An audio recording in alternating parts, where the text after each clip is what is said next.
In Berkeley now, a clash of opinions about how People's Park should be used.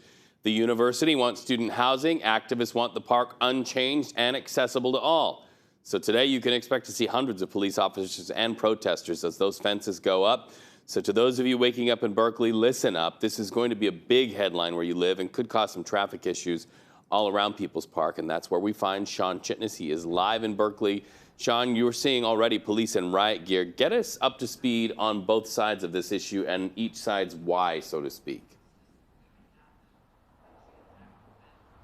Yeah, Reed. Well, first I want to point out that we're having a growing situation here in terms of the challenges for traffic. You're going to see this right now. Right behind us, there is a barricade that has been created by some trash cans that were knocked down. And so cars are coming along Telegraph. This is between Dwight and Hayes, and realizing the hard way that they are not going to be able to turn around, which is why someone is now trying to mark that there will need to be a detour here. And this is in between two different police barricades that would normally lead up to the park.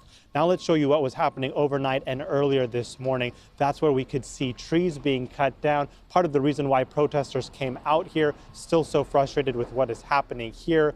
Police were making some arrests, and the university has said that the folks who were in that area were notified that they were trespassing and had known that for quite some time. Now, they have explained at the university, UC Berkeley, that they should be able to move forward with this process. They want to have both student housing as well as low-income housing, also maintain a section of the park 2/3 as open space. Listen to what someone on the other side said, though, those that have been out here protesting.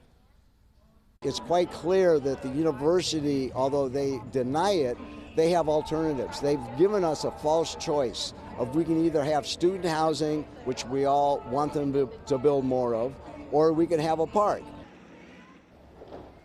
And so those with that advocacy group for People's Park believe that the university should be using another location for that student housing project. They believe that the housing is necessary. They just don't want it to be here at the park. They argue that it is such an important place and symbol for the civil rights movement as well as the free speech movement. They want to see the park remain as is. They also don't like that those trees are being cut down. The university would argue that they are doing what is necessary to preserve part of the park and that they have spent a lot of money, around $6 million, along with the city and state, to try and support those that were living in the park before. One last note to keep in mind, that while they are moving forward with closing the park, putting some shipping containers there, they're not able to move forward with the construction yet. That's because there is a case before the California State Supreme Court that still needs to be resolved. Read, back to you.